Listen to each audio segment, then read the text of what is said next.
Father, Lieber himmlischer Vater, thank you for this new morning.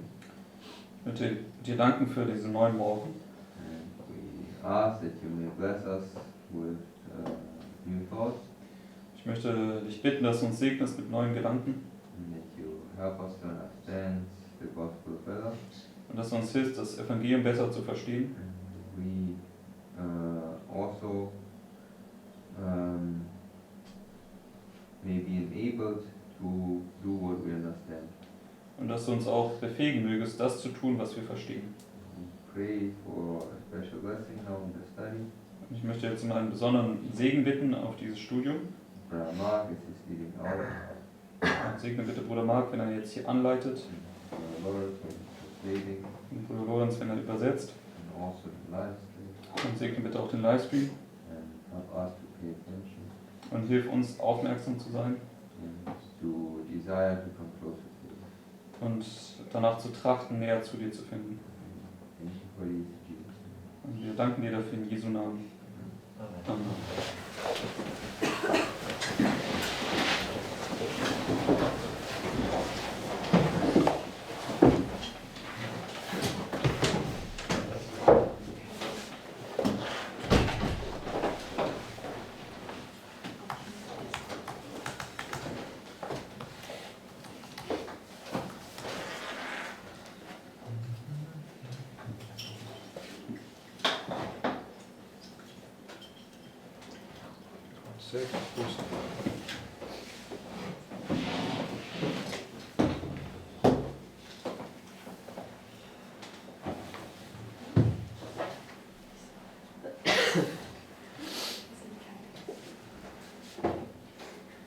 Okay, I don't have time to translate this stuff this morning, so we just have to do it as we go along. I will just put the whole document with.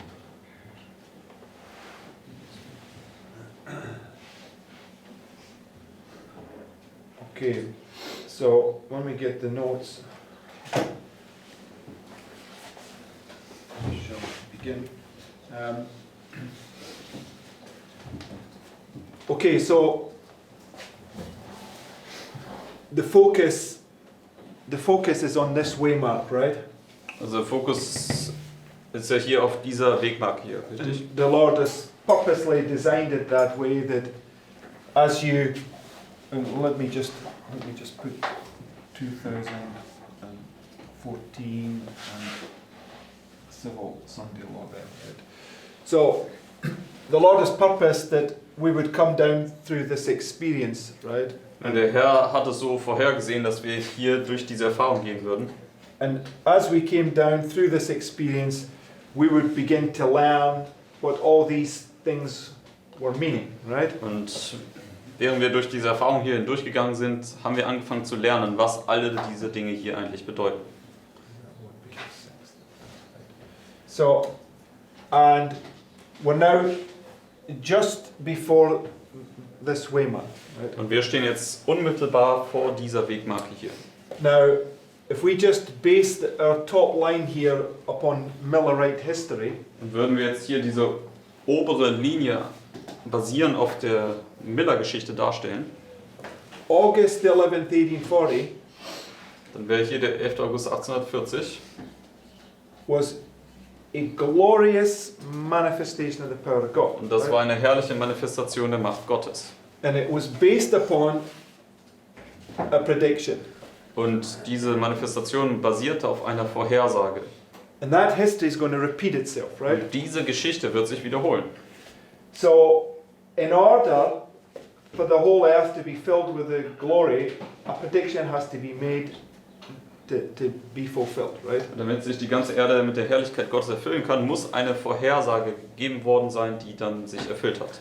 So, the Sunday law crisis, right, is based upon 2 times of trouble.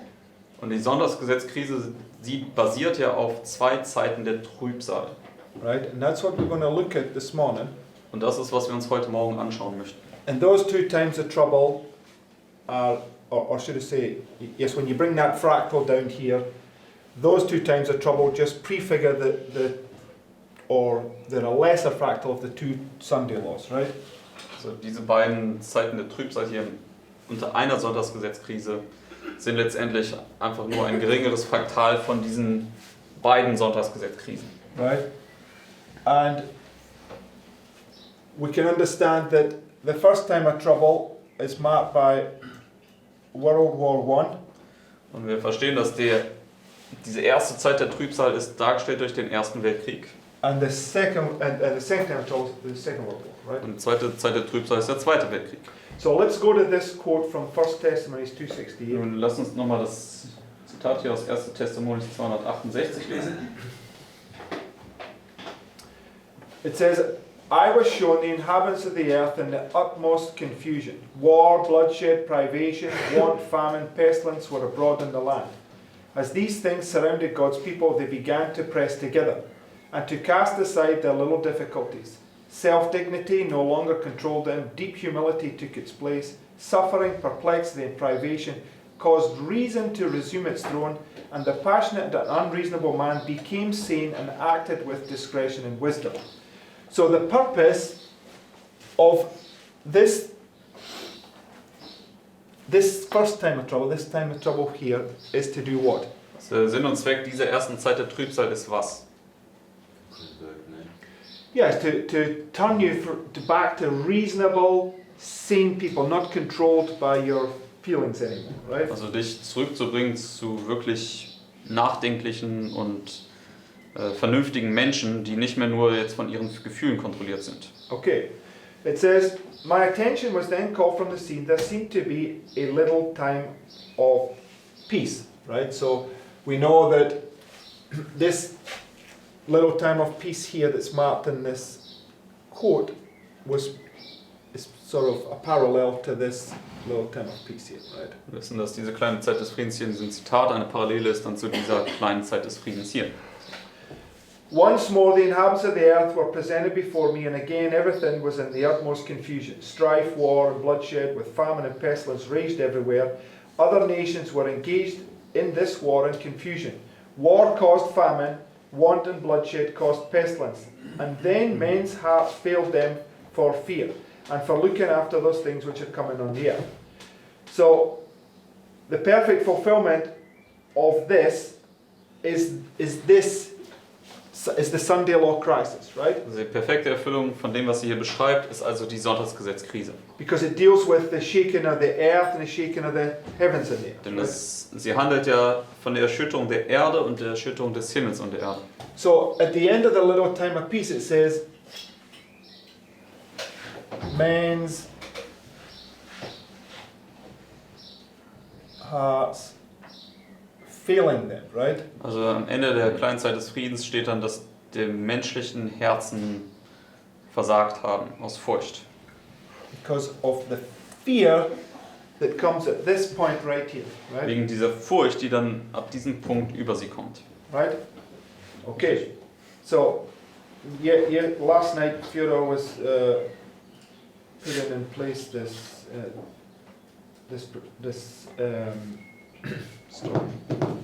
this dream that Pharaoh had in Genesis 41. Also gestern Abend hat Fyodor diesen Traum aus Genesis 41 von Pharao an den Platz gesetzt. Okay, so let's go to this dream. Lass uns diesen Traum nochmal anschauen.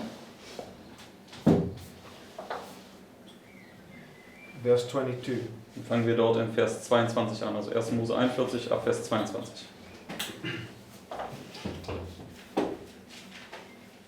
It says, and I saw in my dream, and behold, 7 ears came up in one stalk, full and good. And behold, 7 ears withered thin and blasted with east winds sprung up after them. And the thin ears devoured the 7 good ears, and I told this unto the magicians, but there was none that could declare it to me. And Joseph said to Pharaoh, the dream of Pharaoh is one, God hath showed Pharaoh what he's about to do. So, if God has shown Pharaoh what he's about to do, what is it? Also wenn Gott dabei ist, dem Pharao zu zeigen, was rasch geschehen soll, was ist es dann? It's a prediction, Das right? ist eine Vorhersage. The 7 good kine are 7 years, and the 7 good ears are 7 years. The dream is one. And the 7 thin and ill-favoured kine that came up after them are 7 years. and the 7 empty years blasted with the east wind shall be 7 years of famine. This is the thing which I have spoken unto Pharaoh, what God is about to do, he showeth unto Pharaoh. Right? So, now, I know that we went to Amos chapter 8 last night. Ich weiß, dass wir auch gestern zu Amos Kapitel 8 gegangen sind. But Amos chapter 8's perfect fulfillment is talking about the 7 last plagues. Aber die perfekte Erfüllung von Amos 8 spricht ja über die 7 letzten Plagen. Right? So, now, this particular, we know that, if I just draw it in here, put this line in here, put the 9th there, put a little time of peace, right? That this point here is where Joseph is standing before the king, right? Also in dieser Darstellung wäre es ja hier, wo Josef vor dem König steht. Right, and this waymark here is just a parallel to this waymark here, right?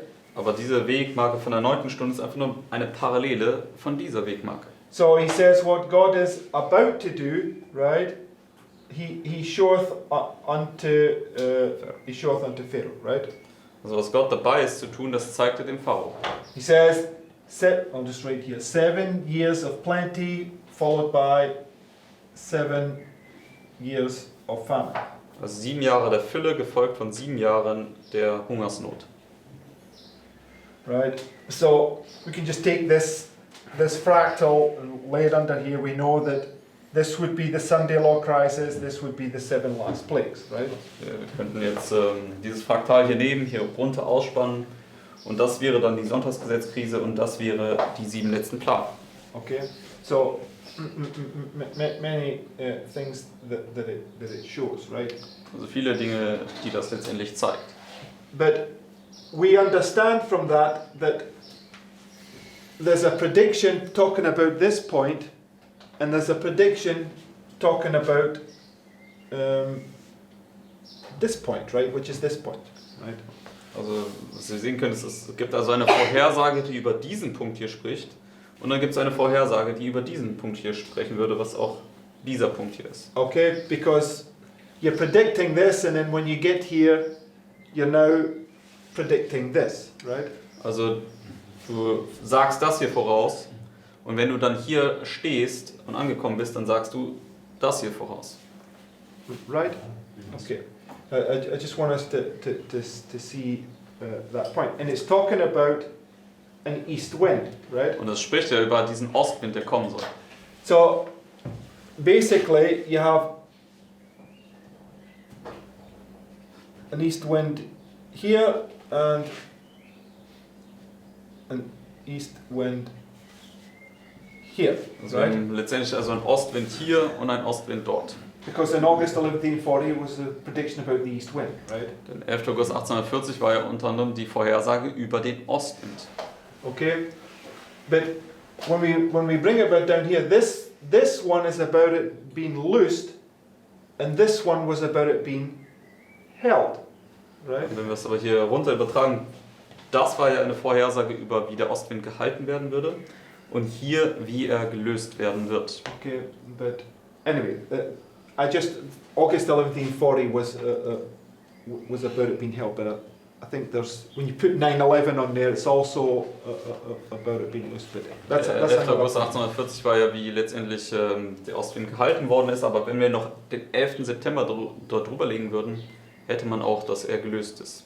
Okay, so much more we could look at. That's a study all by itself, right? Jetzt können wir noch jetzt mehr darüber nachschauen, wäre jetzt ein Studium an und für sich. But let's go to the next quote. Aber lass uns hier zum nächsten Zitat gehen. Now this quote, we've read it before, and this was the Adventists that were living just after the First World War. Und dieses Zitat, das haben wir schon mal gelesen, das ist jetzt ein Kommentar von Adventisten, die unmittelbar nach dem Ende des Ersten Weltkrieges gelebt haben. And they were writing about their experience and where they understood they were in time, right? Und sie haben dann über ihre Erfahrung geschrieben und was sie verstanden haben, wo sie sich in der Zeit befanden.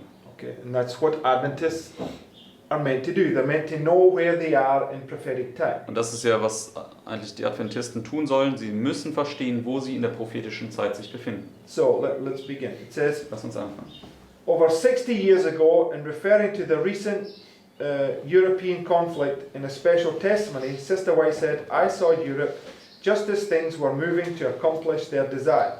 There would seemingly be a slacking up once or twice, thus the hearts of the wicked would be relieved and hardened, but the work would not settle down, only seem to, for the minds of kings and rulers were intent upon overthrowing each other, and minds of the people to get the ascendancy.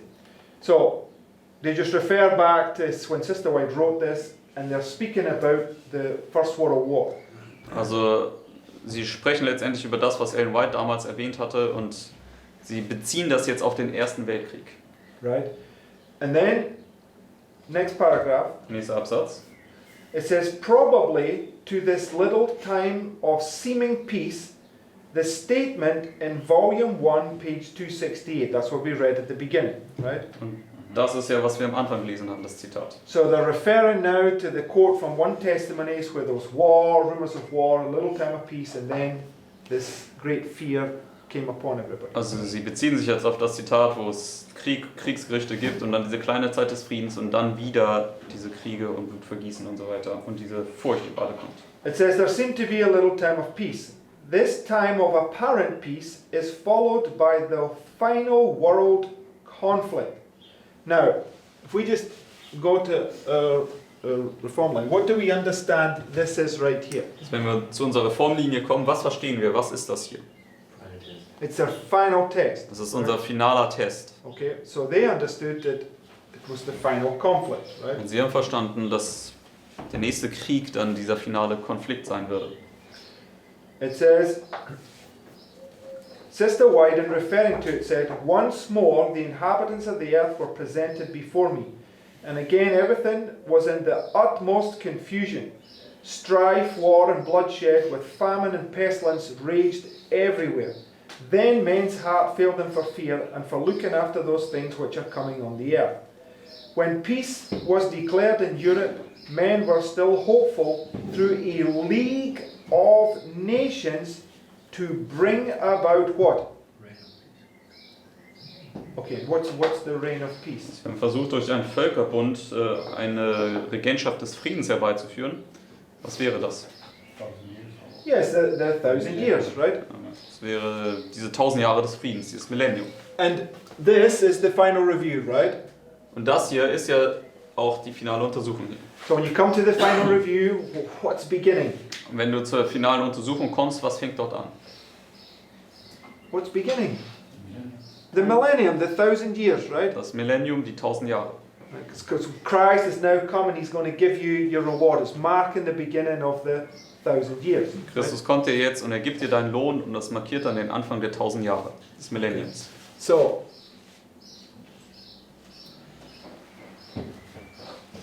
it says, so what did they form in hope to bring about this millennium? Also was haben sie hier erschaffen, um letztendlich dieses Millennium herbeizuführen? Was haben sie sich dann erhofft? Yeah, a league of nations, right? Also so ein Völkerbund. So, now, I watch the news, right? Or I read the news, should I say. Also ich lese immer wieder die Nachrichten. And for the last, 3 months now, 4 months, whatever it is, when you go on, and I go on a specific news channel, but every single news article was only about coronavirus, right? Also für die letzten 2-3 Monate war jeder Artikel in den Nachrichten irgendwie nur über diesen Coronavirus. Okay, so prior to this point, it was about this nation angry with this nation and this politician doing this corrupt thing and blah blah, you know, just evil after evil after evil. Also Right? davor, vor dem Coronavirus war es, diese Nation hatte Streit mit jener Nation oder der Politiker hat das Korrupte getan und es war letztendlich nur irgendwelche bösen Dinge, die da niedergeschrieben worden sind.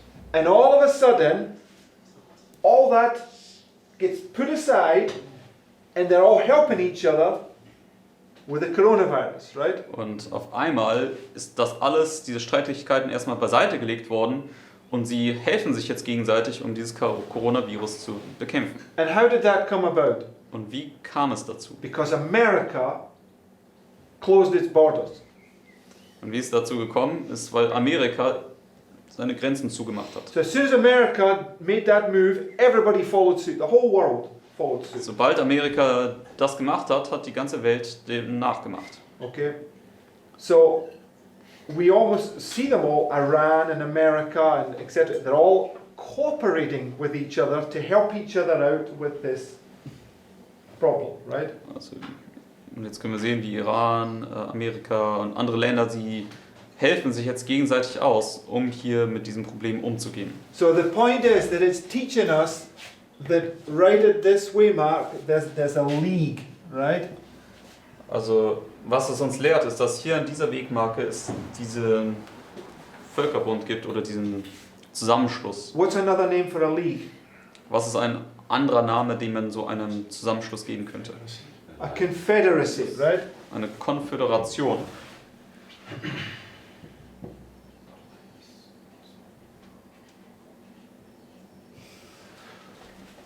Okay, now last paragraph. Letzter Satz von dem Absatz. This short period between the two great world conflicts is providentially granted God's people to finish the task before them of carrying the last message of mercy to the people and of warning them of the impending judgment and the nearness of the end. Das ist bereits schon der letzte Absatz, den wir lesen. It is at this time that the latter rain or refreshing from the presence of the Lord will come to give power to the loud voice of the third angel. Okay, so when do they reckon that the loud voice of the third angel comes? Also was sagen Sie, wann würde der laute Ruf des dritten Engels kommen? At the beginning of the little time of peace, right? Zu Anfang der kleinen Zeit des Friedens. So when we take this, right, you got this on a big scale, right? You got the final review here. We know that that's marking the loud cry, right? Wenn wir das hier nehmen, dann ist das ja hier die große Darstellung, dann wäre das hier die finale Untersuchung und wir wissen, das ist der laute Ruf. Right? Prefigured by August 11th, 1840, right? Vorausgestattet durch den 11. August 1840. And last night we spent all this time putting in here all this glory and the latter rain that comes right here this way, man, right? Gestern Abend haben wir das alles hier eingesetzt, dass hier diese Herrlichkeit kommt und der Spätregen und so weiter und so fort. Okay, so go to the next quote that we're very familiar with. Gehen wir jetzt zum nächsten Zitat, mit dem sind wir sehr vertraut.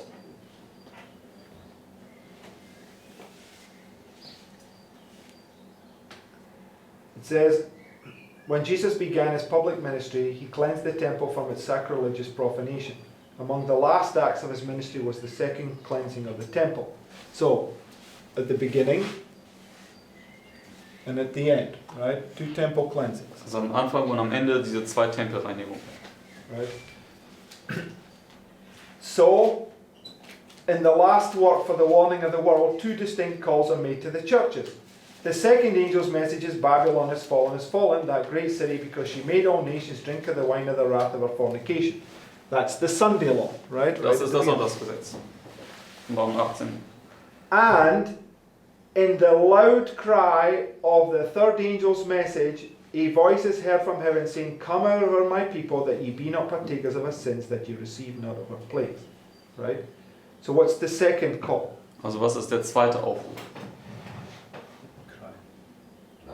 No, it's the loud cry of the third angel. Sie sagt jetzt, es ist der laute Ruf des dritten Engels. So the pioneers after the First World War, not pioneers, but the Adventist Church after the First World War, they believed that at the beginning of the little time of peace was the time for the loud voice of the third angel. Und die Pioniere, sie haben ja, oder zumindest die nach dem Ersten Weltkrieg gelebt haben, sie haben ja gesagt, dass der Anfang der kleinen Zeit des Friedens der Beginn des lauten Rufes des dritten Engels wäre. Okay, and Sister White writes about it that the second temple cleansing is the loud cry of the third angel. Und Ellen White sagte, dass die zweite Tempelreinigung der laute Ruf des dritten Engels ist. Okay, so if we just, because both these things are teaching the same things on different levels, right?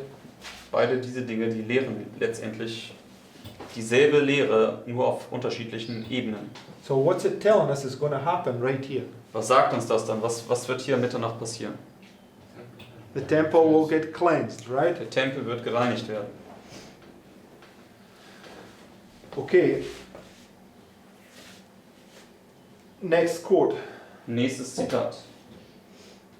So, August 11th, 1840 was a work that went forward under great power, right? Der 11. August 1840 war ein Werk, was unter großer Kraft dann vorwärts ging. Okay, and now it says here, the work which the church has failed to do in a time of peace and prosperity, she will have to do in a terrible crisis under most discouraging, forbidding circumstances. The warnings that worldly conformity has silenced or withheld must be given under the fiercest opposition from enemies of the faith. And in that time, the superficial conservative class, whose influence has steadily retarded the progress of the work, will renounce the faith and take their stand with its avowed enemies, toward whom their sympathies have long been tending. Right? So, it tells us that in history, God's people failed to do this work here in a time of peace. Und so sagt uns hier in der Geschichte, hat Gottes Volk es nicht geschafft, das Werk zu tun in dieser Zeit des Friedens. Why did they fail to do it? Warum haben sie es nicht geschafft? Because there's a superficial conservative class who's retarding the progress of the work. Weil es dort diese oberflächliche, konservative Gruppe gibt, die letztendlich dieses Werk behindert. And when Satan comes down here, right, marking the final test, what are they going to do? Und wenn Satan jetzt hier herunterkommt, das auch den finalen Test markiert, was werden sie dann tun? They're going to what? Deliver you out. Yes, but it says that they will renounce the faith. So what are they doing? Also sie werden ihren Glauben verleugnen, also Yeah, they deny their past experience, right? werden ihre vergangene Erfahrung verleugnen And take their stand with its avowed enemies, toward whom their sympathies have long been tended. Right? It says, these apostates will then manifest the most bitter enmity. What's marked right there? Also was es hier im Mitternachtsruf markiert, ist diese Bitterkeit. Also sie sind die bittersten Feinde. Because as we saw from Ezekiel, in the 54th month, what is he to do? Hesekiel 1, am 5. Tag des 4. Monats, was sollte Hesekiel tun? He's to eat it sweet, and he went in bitterness, right? Also die Botschaft war süß und er ging vorwärts in Bitterkeit. These apostates will then manifest the most bitter enmity, doing all in their power to oppress and malign their former brethren, and to excite indignation against them. This day is just before us. The members of the church will individually be tested and proved. So, right here, which we know is the investigative judgment of the living, right? Genau hier, wir verstehen, das ist das Untersuchungsgericht an den Lebenden. What does it say you're going to be? Was sagt es hier? Was wird mit dir passieren? Individually tested and proved. Du wirst einzeln getestet und geprüft werden. They will be placed in circumstances where they will be forced to bear witness for the truth. Many will be called to speak before councils and in courts of justice, perhaps separately and alone. And this is what Joseph was in jail here, and he had to stand before the king right here, right? Das ist hier, wo Josef im Gefängnis war und dann musste er hier vor dem König stehen. Okay, so it says the experience which would have helped them in this emergency, right? So what is this time period right here? Also was ist das für eine Zeit? Emergency, which marks the midnight cry. Right? Notfall und das markiert den Mitternachtsruf.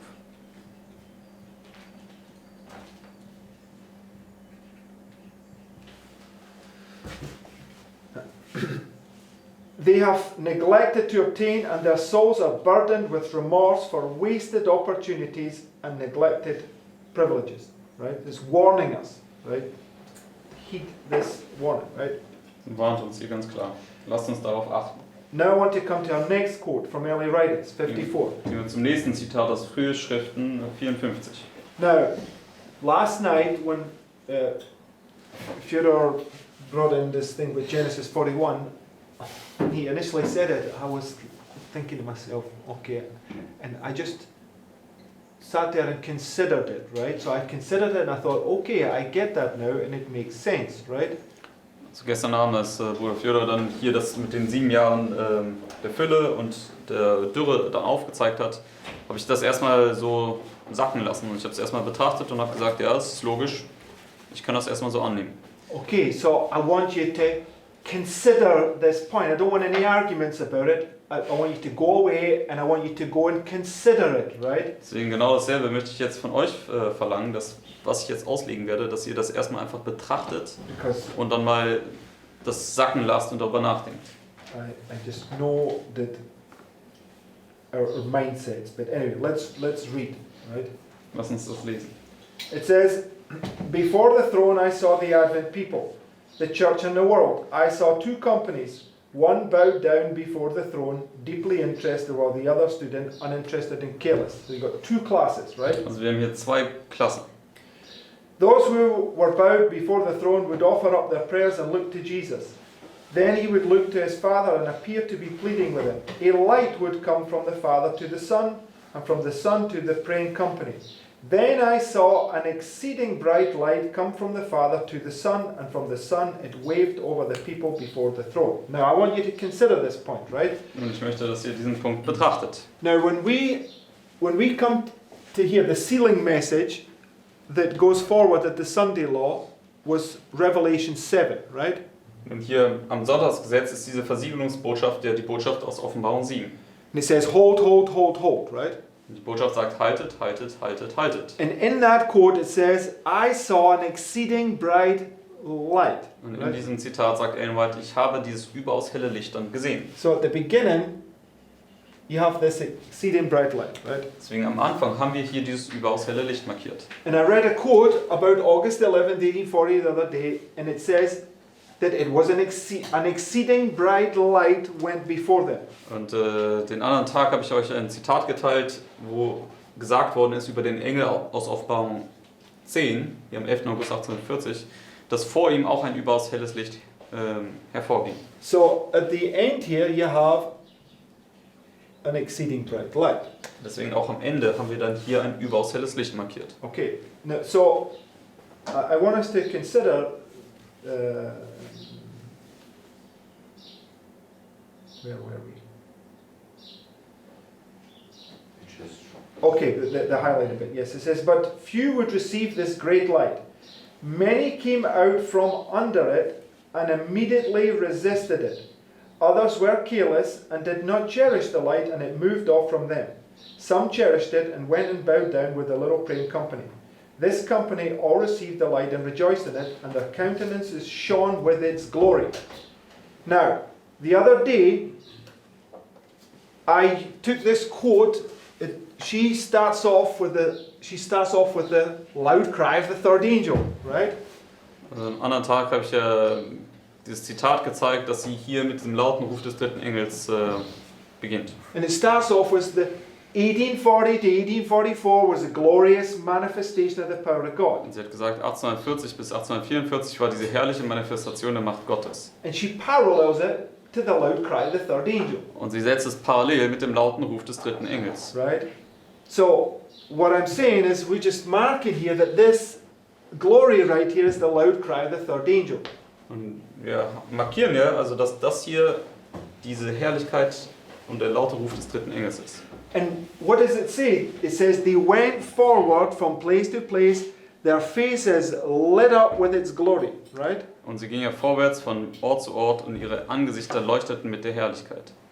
Okay, so the last line it says, this company all received the exceeding bright light and rejoiced in it, and their countenance shone with its glory. What did they do? Letzter Satz hier. Was haben sie gemacht? They rejoiced, right?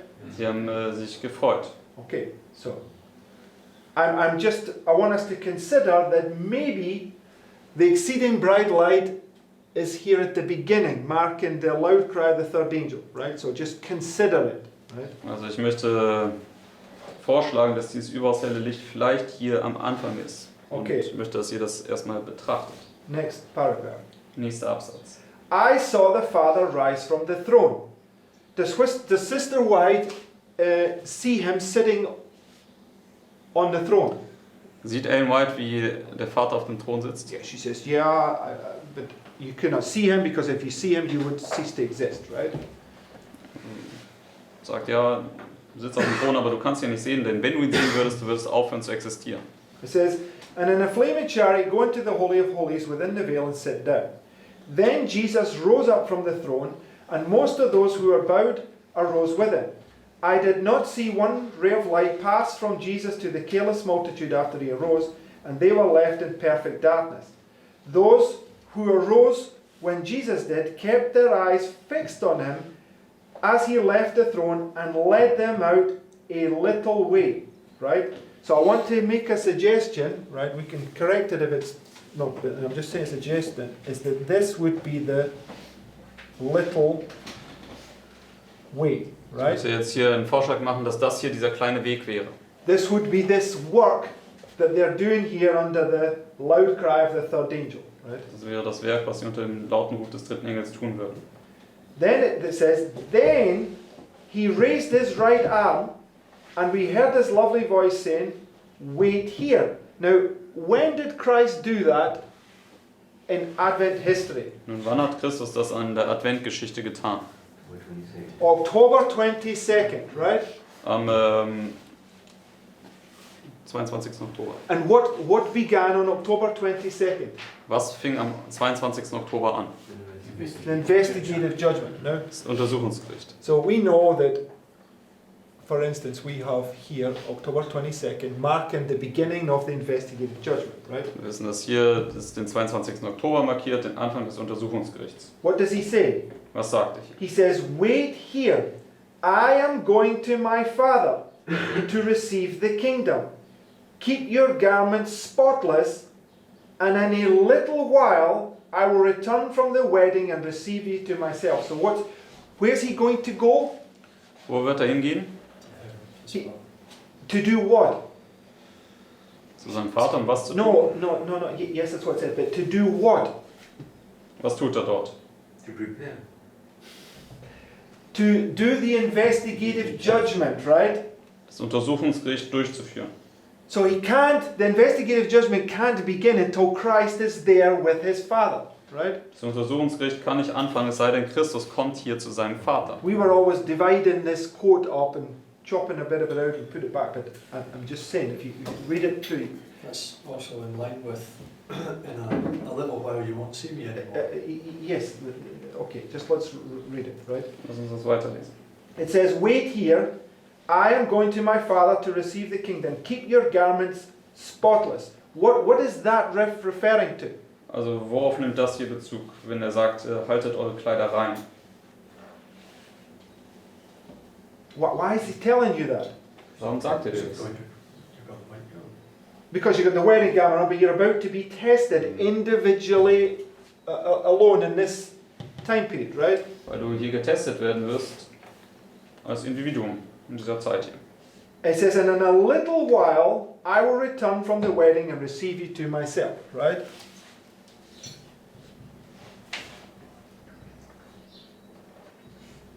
And we know that in John 16 it says, a little while I'm with you, and then you won't see me, and then a little while I will return and receive you to myself, right?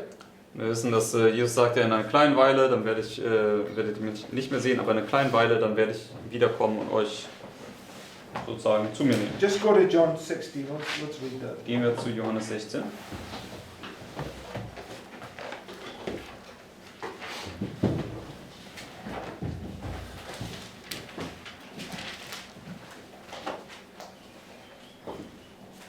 Because it says it right here in this verse 16. right? Sagt es uns hier in Vers 16. It says, a little while and ye shall not see me. And again, a little while and ye shall see me, because I go to the Father. Right? So, where does he go to? Wohin geht er? To the Father, right? Zu That's dem, what, zu dem Vater. that's what it says here, right? It says, keep your garments spotless because I'm going to go to my Father, right? Sagt er letztendlich, haltet eure Kleider rein, denn ich gehe jetzt zu meinem Vater. So he stepped into the chariot, was borne to the holiest where the Father sat. There I beheld Jesus, a great high priest, standing before the Father. On the hem of his garment was a bell and a pomegranate, a bell and a pomegranate. Those who rose up with Jesus would send up their faith to him in the holiest and pray, My Father, give us thy Spirit. Then Jesus would breathe upon them the Holy Ghost. In that breath was life, power, much love, joy, and peace. Right? So, we have to look at that much more closely, right? So I'm just want to put that in the record for now so that we can consider it. Right? Also ich möchte, dass wir das betrachten und noch, also jetzt einfach in die Aufzeichnung tun, dass wir es betrachten können. Next quote. Can I say something? Because so after the second little while, he goes to the Father in No. John 16. No. He says, Ye shall see me because I go to the Father. He says a little while, and ye shall see me because I No, go no, to the Father. you're, look, just go down to verse 20. Gehen wir zu Johannes 16, Vers 20. How could that be possible? Look, just go to verse 20. The Bible's got to explain itself, right? Yes. So verily, verily, I say unto you that ye shall weep and lament, but the world shall rejoice, and ye shall be sorrowful, but your sorrow shall be turned into joy. A woman, when she's in travail, hath sorrow, because her hour is come. But as soon as she is delivered of the child, she remembereth no more the anguish for joy that a man is born into the world. And now, therefore, ye have sorrow, but I will see you again, and your heart shall rejoice, and your joy no man taketh from you. Right? So, this is the cross experience, right? Yes, and I will see you again at the end of the cross experience. Yes, but I'm just asking you, this is the cross experience, right? Yes. So, on the investigative judgment of the living, what's the first thing that happens on the Day of Atonement? Yeah, they slay And where's Christ? He's with his Father, right? Also am Versöhnungstag, da wird letztendlich dieser Bock geopfert und Christus ist dort ja bei seinem Vater. That's what we just read. He stepped into the chariot, was borne to the holiest where the Father sat. Das ist, was wir gelesen haben, dass So. er dort in das Allerheiligste ging, wo der Vater saß. Christ has to be with the Father to begin the investigative judgment of the living. Also Christus muss zu seinem Vater gehen, damit das Untersuchungsgericht an den Lebenden anfangen kann. For me, the contradiction is because he said in the little time, in the second little while, you don't see me, but he says, and ye shall see me. Yes, but you don't see. Okay, Christ didn't see the Father, but where was he? Yeah, okay. No, yeah, okay, that's what's deal. Where was the Father? Also wo war der Vater? So you will not see it. It's just yeah, he's there, but you will not see him. So how I have to understand this. The Bible has to explain itself, right? You've got to bring everything together, right? So I don't know what the quote says that he goes to his Father, right? When does he go to his Father? At the beginning of the investigative judgment, right? Yeah. So when does the cross experience? Mark, what experience is this right here? What's the midnight cry? Where our Lord was crucified, right? Marking the beginning of the test, right? So that's where Christ has to be there because he's the lamb slain that begins the investigative judgment, right? So you will see him, but you will not see him in the same time. It doesn't say you'll see him. It says, of course. No, well, let's talk about this after. I think you're just gone off on a tangent there. Right, let's go to the next quote. Gehen wir zum nächsten Zitat. Great Controversy 356. It says, The Apostle Paul warned the church not to look for the coming of Christ in his day. That day shall not come, he says, except there come a falling away first, and that man of sin be revealed. Not till after the great apostasy, and the long period of the reign of the man of sin can we look for the what? The advent of our Lord, right? It says, the man of sin, which is also styled the mystery of iniquity, the son of perdition, and that wicked represents the papacy, which, as foretold in prophecy, was to maintain its supremacy for 1260 years. This period ended in 1798. The coming of Christ could not take place before that time. Paul covers with his caution the whole of the Christian dispensation down to the year 1798. So, when was the earliest Christ could come? Wann war der erste Zeitpunkt, wo Christus kommen konnte? After the 1260. Okay, after the 1260. Am Ende der 1260. And we know the 1260 marks the Sunday law time period, right? Und wir wissen, dass die 1260 ist, dass die Sonntagsgesetzzeit ist. So when you get to the end of the 1260, you're at the time of the end, right? Und wenn wir zum Ende der 1260 kommen, dann sind wir hier bei der Zeit des Endes, richtig? So what could now come? Was konnte jetzt kommen? The coming of Christ, right? Das Kommen Christi.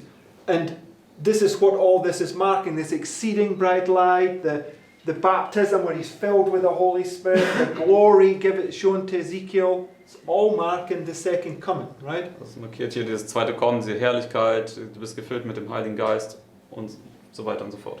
Okay. Die Himmel Now, werden geöffnet. the reason why I'm looking at this is because I want us to take Daniel 11:40 to 45 and place it in this structure right there. Und der Grund, warum ich jetzt diese ganzen Sachen hier angeschaut habe, ist, weil ich letztendlich dazu kommen möchte, wie man Daniel 11, Vers 40 bis 45 in diese Struktur hier einbetten kann. Because in this next quote, which we just read over the last few days, right, Denn in dem nächsten Zitat, das haben wir in den letzten Tagen immer wieder mal erwähnt oder gelesen, it says, when Christ came to John on Patmos, which is the angel of Revelation 10, right, das war nämlich, als Christus hier zu Johannes auf Patmos kam, das ist der Engel aus Offenbarung 10, it's the second advent, right? dass das die Wiederkunft ist. So when you take Paul's quote, the end of the 1260 brings you to the time of the end, it's marking the second coming of Christ, right? Also wenn wir das Zitat von Paulus nehmen, da markiert ja das Ende der 1260 die Wiederkunft Christi. But we know when you take the line of the seven thunders that the time of the end is also here, right? Aber wir wissen, dass wenn wir die Linie der 7 Donner nehmen, dann ist die Zeit des Endes auch hier markiert. So you have it at the beginning and the end, right? Wir haben es also am Anfang und am Ende markiert. Okay, so let's just go to Daniel 11.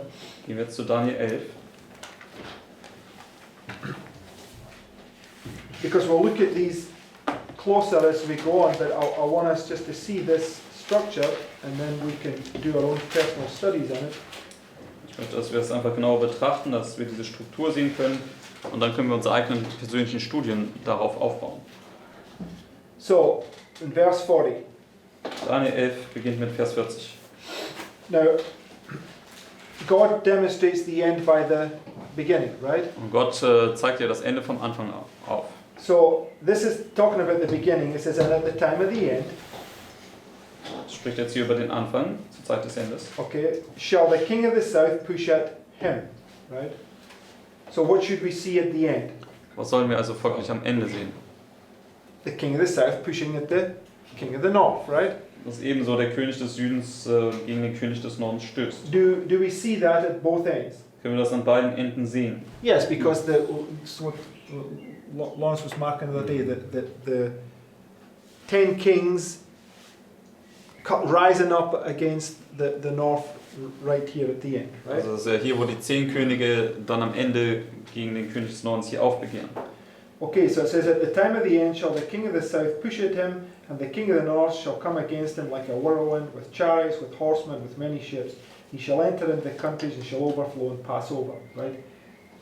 That one verse covers this whole dispensation here of this 1260, right? Das eine Vers, der deckt hier diese ganze 1260 ab. It's talking about the time where the south wants to try and overthrow the north, but the north, you know, with what represents the Pope and the kings of the earth, they basically rule in that time period. They keep the south under rule. Right? Also es markiert also, wie der Süden letztendlich die Könige und so weiter umstürzen möchte. Aber letztendlich der Norden, dargestellt durch das Papsttum und die Könige, letztendlich wird das unterdrücken. Now, when we take the statue and just place it on here, right? We have I don't know how we do this, right? We have four nations, right? Babylon, Medo-Persia, Greece, and Rome, Also right? wenn wir uns die Statue anschauen, haben wir diese 4 Nationen von Babylon bis Rom. Right. So you have the first 3, and then the last part is the 4th, right? Also die ersten 3 und der letzte ist dann der 4. And that would be in this here: Babylon, Medo-Persia, Greece, and then in the last one, the 4th, it's marking, Greece goes all the way down to here, but the one it's marking here, Rome, right? Das letzte Reich ist dann Rom hier und der Box Griechenland geht bis zum Mitternachtsruf. Okay, so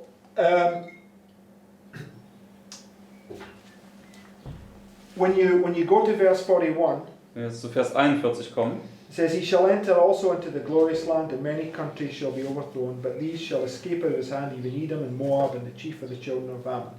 This is marking where the United States gets overthrown. In Daniel 8, you have these one horn higher than the other, right? das ist jetzt, wo die USA umgestürzt wird und Daniel 8, wo ein Horn jetzt höher ist als das andere.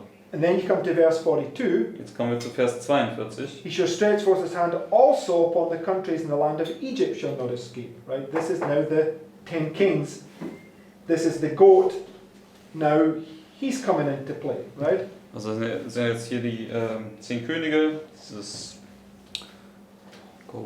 Ziegenbock, der jetzt hier ins Spiel kommt. Okay, and that's these 3 horns being overthrown through making Sunday laws. Und das sind diese 3 Hörner, die umgestürzt werden wegen dem Sonntagsgesetz. And it says in verse 43, "But he shall have Vers power 43. over the treasures of gold and of silver and over all the precious things of Egypt, and the Libyans and the Ethiopians shall be at his steps." So this is marking the point where the man of sin has basically have full control over the whole world again, right? Das markiert jetzt hier, wo der Mensch der Sünde diese volle Kontrolle über die gesamte Welt gewinnt. But verse 44, Aber jetzt Vers 44. what does verse 44 now do? Was macht jetzt hier Vers 44 für uns? It says, "But Dann sagt es aber. tidings out of the east and out of the north shall trouble him. Therefore he shall go forth with great fury to destroy and utterly to make away many." So what does he do? Was macht er hier? What does he do? He's angry. Okay, yes, but it says he goes forth to destroy. Er Right? geht hier vorwärts, um zu zerstören, sagt es hier.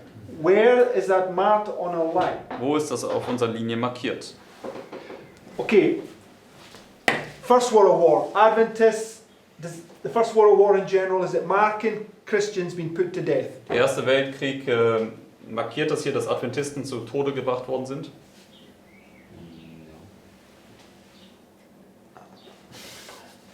No, the second one. Second World War, is it marking the death of Seventh-day Adventists? Der Zweite Weltkrieg den Tod von 7-Tags-Adventisten. Why? Ja, warum? The Jews were shocked. Prefigured by the Jews, right? Das ist vorausgeschattet durch die Juden. Okay, millions of them murdered, right? Millionen von denen wurden ermordet. So what I'm going to say is that verse 44, the tidings out of the east and the north, is this glorious message that you're to send forward in this little time of peace. Also was ich sagen möchte, ist, dass Vers 44, wenn es diese Gerüchte gibt, oder diese Botschaften aus Osten und Norden, ist diese Botschaft, die du hier in der kleinen Zeit des Friedens vorwärts bringen wirst. So why is it troubling him? Warum beunruhigt es ihn? Because they made a league right here, hoping to have this 1,000 years of peace, right? And you've got this little group of upstarts preaching this message that doom is coming upon them, right? Weil sie haben ja gerade hier diesen Völkerbund geschlossen und gehofft, dass jetzt diese 1000 Jahre Frieden kommen würden. Und jetzt gibt es diese kleine Gruppe, die jetzt vorwärts geht und hier verkündigt, dass hier bald diese Verdammnis über sie kommen würde. So what does he do? Also was macht er dann? Therefore he shall go forth with great fury to destroy and utterly make away few. many, right? wird viele weg tun oder zerstören. And he shall plant his tabernacles of the palace between the seas and the glorious holy mountain, and he shall come to his end, and none shall help it, right? So all I wanted to do was take the structure of Daniel 11, 41 to 45 and show that verse 44 is this tidings that leads to the death decree. Alles, was ich hier zeigen möchte, ist, wollte ich basierend hier auf Daniel 11, Vers 40 bis 45 diese Struktur zeigen, dass Vers 44 hier diese Botschaften markiert, die dann letztendlich zu diesem Todesdekret führen. Everybody see that? Kann jeder sehen. Okay, so now we're not in a Sunday law, right? But we can see that, I mean, when I speak about 2014, we're not in a Sunday law. But nonetheless, we must be able to see those things right there. Also wir sind zwar seit 2014 jetzt noch nicht unter einem Sonntagsgesetz, aber nichtsdestotrotz müssen sich hier diese Prinzipien erfüllen, sodass wir auch dasselbe Konzept hier in unserer Zeit zu sehen haben. So what I see at the moment, the Lord is helping us to correct some little bits and pieces that we've not quite understood, so that we can see this importance of this time right here. Right? Was ich sehe, ist, dass der Herr anfängt, kleine Teile hier und da zu korrigieren, sodass wir die Wichtigkeit dieser Zeit jetzt hier besser verstehen können. Okay, so I may have left some minds a little troubled, but that's neither here nor there. That's a good thing, right? It forces us to study these things closer, right? Und vielleicht sind jetzt ein paar Gemüter ein wenig beunruhigt, aber das ist an sich etwas Gutes, denn das zwingt uns, genauer zu studieren. Okay, let's close with prayer and we will discuss these things more as more things come. Wir lassen uns mit Gebet abschließen und wir werden diese Dinge mehr diskutieren, wenn wir weiter damit handhaben werden.